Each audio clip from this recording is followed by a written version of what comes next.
ये एक सरकारी हॉस्पिटल है जहां दिन भर हमेशा मरीजों का तांता लगा रहता है, लेकिन जैसे ही घड़ी में 7 बजते हैं यहाँ अफरा तफरी मच जाती है। चलो जल्दी चलो, 7 बज गए। हाँ चाहिए। हम यहाँ से क्यों जा रहे हैं? पूछो मत, बस चलो। सारे पेशेंट्स और अस्पताल में काम करने वाले सभी अस्पताल खाली कर दिया करते हैं। एक दिन की बात है, मनु और उसकी पत्नी ममता अपनी कार से कहीं जा रहे थे। अचानक बारिश शुरू हो गई। आराम से चलाइए, बारिश शुरू हो गई है। मैं क्या पहली बार गाड़ी चला रहा हूँ? मैं तो ये बोल रही थी कि रास्ता ठीक नहीं है, इसलिए संभाल कर चलाइए। हाँ, अब तुम मुझे सिखाओ, मुझे गाड़ी कैसे चलानी है। इनकी इसी बहस में गाड़ी का संतुलन बिगड़ा और वो सीधे। ममता, तुम ठीक तो हो? अरे रे रे रे रे, इतना खून बह रहा है। सब मेरी गलती है, मुझे तुम्हारी बात मान लेनी चाहिए थी। ममता, तुम फिक्र मत करो, तुम्हें कुछ नहीं होगा। मनु ने अपनी घायल पत्नी को गोद में उठाया और अस्पताल की ओर चलने लगा। मनु और ममता इस इलाके में नए थे। उन्हें सरकारी अस्पताल के बारे में कुछ नहीं पता था। मनु अस्पताल का बोर्ड देखकर बहुत खुश हुआ। ममता, अस्पताल मिल गया, अब तुम ठीक हो जाओगी। मनु अस्पताल के अंदर गया। डॉक्टर, नर्स, कमाल है, ये अस्पताल पूरा खाली क्यों है? मनु ने ममता को वहीं स्ट्रेचर पे रखा और डॉक्टर को ढूंढने चला गया। वो भीतर के कमरे में गया जहां बहुत अंधेरा था। डॉक्टर, कोई है यहाँ? वो दूसरे कमरे में गया, वहां भी कोई नहीं था। अचानक सारी लाइट्स बंद चालू होने लगी। ये क्या, कुछ तो गड़बड़ है। मनु दौड़ते हुए दरवाजे पे पहुंचा। तभी उसे उसकी पत्नी दिखाई दी। ममता, तुम यहाँ? वो तुम्हारे जाने के बाद डॉक्टर आए थे, उन्होंने इलाज किया और पट्टी भी बांधी। अच्छा है, वरना मुझे लगा था कि ये अस्पताल वीरान है। चलो अब चलते हैं। नहीं नहीं, डॉक्टर ने बोला है मुझे कुछ देर आराम करने की जरूरत है। हम कुछ घंटे यहीं रुकते हैं, फिर सवेरे चले जाएंगे। चलो ठीक है। मनु और ममता वहीं बेंच पे बैठे बैठे सो गए।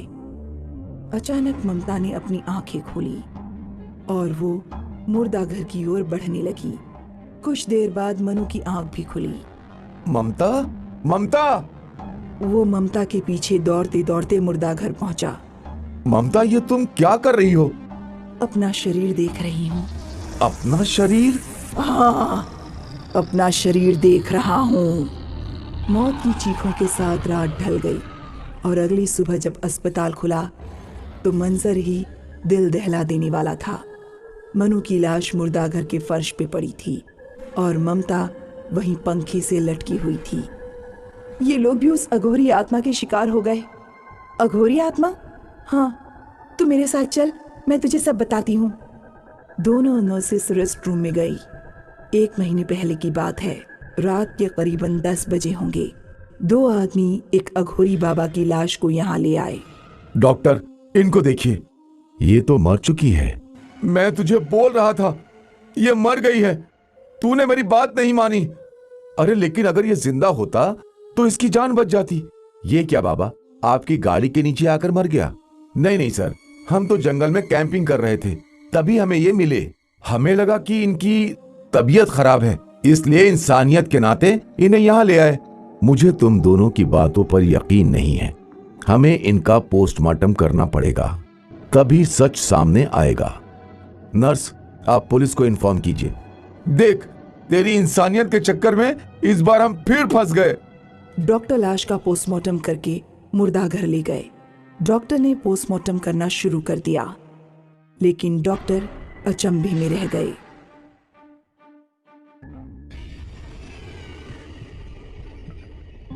This is impossible. इसका पूरा शरीर मर गया है, लेकिन हार्ट चल रहा है। नर्स, तुरंत इस हार्ट को किसी और हार्ट पेशेंट को देने का इंतजाम करवाओ। जैसे ही डॉक्टर ने हार्ट की नर्व्स काटी, उस शरीर से उस अघोरी की आत्मा बाहर निकल आई। अरे ओ डॉक्टर, तूने मेरी तपस्या भंग कर दी, मुझे मार दिया। उस अघोरी की आत्मा ने पहले उस डॉक्टर का गला घोट दिया, फिर उस नर्स का। अघोरी की आत्मा गुस्से में मुर्दाघर के बाहर आई, उन दोनों आदमियों की ओर बढ़ने लगी। अघोरी की आत्मा ने उन दोनों आदमियों को गर्दन से उठा लिया और उनका गला दबाकर मार दिया। इस अस्पताल ने मेरी जान ली है। आज से मैं इस अस्पताल में किसी को जीने नहीं दूंगा। हा हा हा हा हा। यही है मेरा इंतकाम। उस दिन के बाद जो भी इस अस्पताल में 7 बजे के बाद आया, उसे उस अघोरी ने तड़पा तड़पा कर मार डाला। लेकिन इसमें तो ना उस डॉक्टर की ना उन लड़कों की गलती थी, वो तो सिर्फ मदद कर रहे थे। कुछ चीजें इंसानी दिमाग के परे हैं। ये अघोरी भी ऐसे ही हैं। अगर वो लड़के उस अघोरी को यहाँ नहीं लाते तो वो मरता नहीं, ना ही इतने सारे लोग मरते। तो इस अघोरी की आत्मा से छुटकारा पाने के लिए कोई उपाय नहीं है क्या? उपाय वो तो बहुत किए। 6 महीने पहले सारे डॉक्टर्स ने और नर्सिस ने मिलकर एक झाड़ फूंक करने वाले बाबा को बुलाया था। फिर झाड़ फूंक करने वाले बाबा ने दिन भर इस मुर्दा घर में बैठकर पूजा अर्चना की। पूरे अस्पताल में मंत्रों का शोर सुनाई दे रहा था।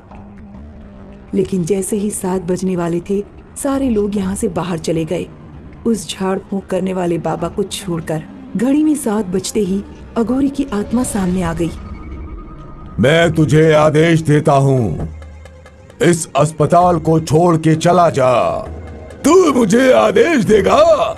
सारे देवताओं का आवाहन करते हुए मैं तुझे इस अस्पताल से निकाल कर ही रहूंगा। मैं महादेव का भक्त हूँ, कोई शैतान नहीं। तो निर्दोषों की क्यों जान ले रहा है?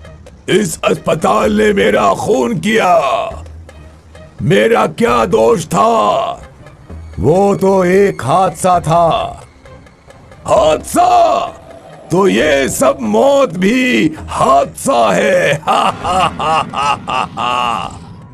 और बस अगली सुबह उस झाड़ फूंक करने वाले बाबा की भी लाश मिली। अब भगवान ही जाने इस अघोरी की आत्मा का क्या उपाय है। बाप रे, क्या अब भी उस अघोरी की लाश मुर्दाघर में है? हाँ है।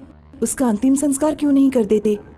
कोई उसके शरीर को छू ले तो अघोरी उसे मार देता है। मतलब और कोई रास्ता नहीं है? फिलहाल तो नहीं।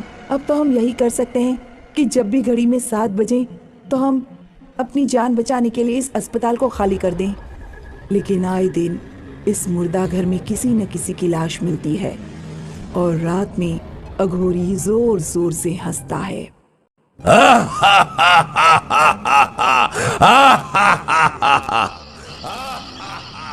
कहते हैं इस दुनिया में कोई भी ऐसी जगह नहीं है जहां इंसान का वास ना हो, जहां जिंदा इंसान नहीं होते। उन सुनसान रास्तों पर उनकी रूहें भटकती रहती हैं। एक ऐसा ही किस्सा है शैलेश का। अब देखिए। हाँ हेलो सीमा। नहीं, अभी ऑफिस का इवेंट खत्म हुआ है। ये लोग भी ना इतनी दूर इवेंट रखते हैं यार, कैब भी नहीं ले सकता, ऐप नहीं चल रहा है। खैर, यहाँ इस सड़क पर रुका हूँ, शायद कुछ मिल जाए। कैसी सुनसान जगह है ये, कुछ आ भी नहीं रहा इस तरफ। ये कमबख्त ऑटो वाले भी ना। सर सर प्लीज रुकिए सर, शायद कोई बड़ी गाड़ी आ रही है। वाह, बस है ये तो। अरे अरे रुको रुको रुको रुको, मार डालोगे क्या?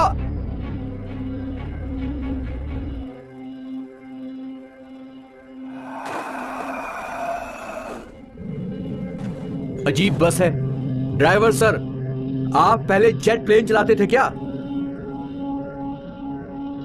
स्टेशन जाएगी ना ये बस? अच्छा, एक स्टेशन का टिकट दे दो। भाई सुनो,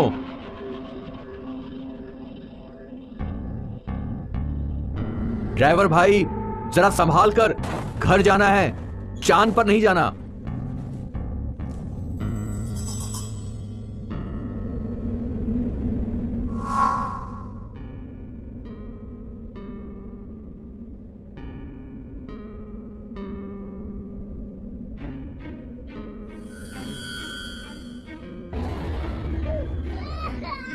अजीब बच्चा है। इन जंगल के रास्तों पर ठंड बहुत होती है।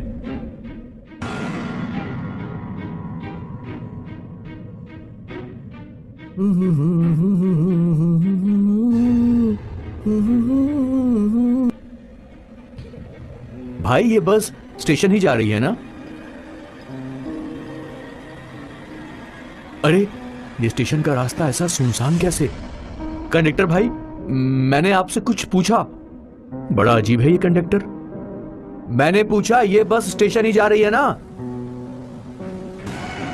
नहीं। ये तुम्हारी आंखें?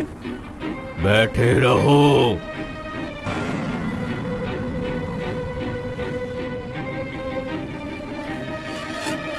नहीं नहीं नहीं, ये सब क्या है? ये सब क्या है? नहीं,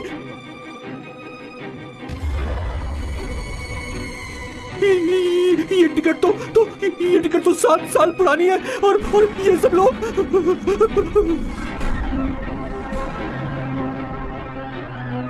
ये तो यही बस है और ये पेपर 11 जून 2013।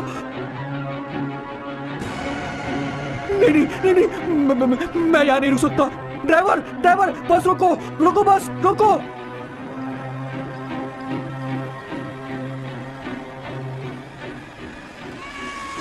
नहीं,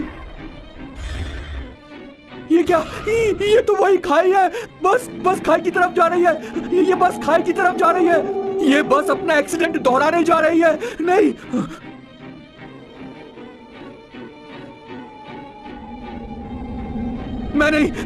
मैं यहाँ नहीं रह सकता। नहीं, ड्राइवर रोको बस रोको प्लीज, मुझे जाने दो। कंडक्टर तुम कुछ करो ना प्लीज।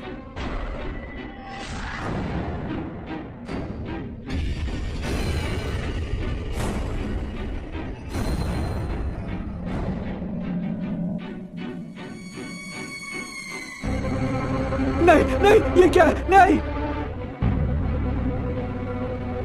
छोड़ दो मुझे प्लीज, छोड़ दो।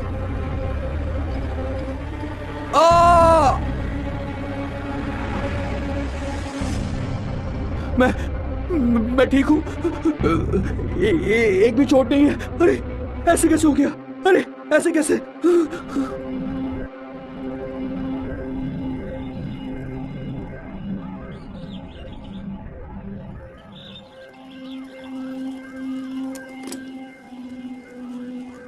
कुछ तकलीफ है बेटा? यहाँ क्या कर रहे हो? काका, मैं उस बस में। हाँ, तो तुम उस बस में थे। आपको पता है उस बस के बारे में? मैं सब कुछ जानता हूं। तुम खुशकिस्मत हो बेटा।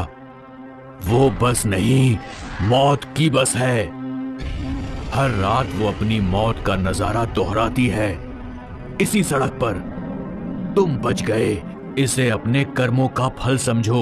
अब चले जाओ यहां से बेटा, जाओ, चले जाओ यहां से।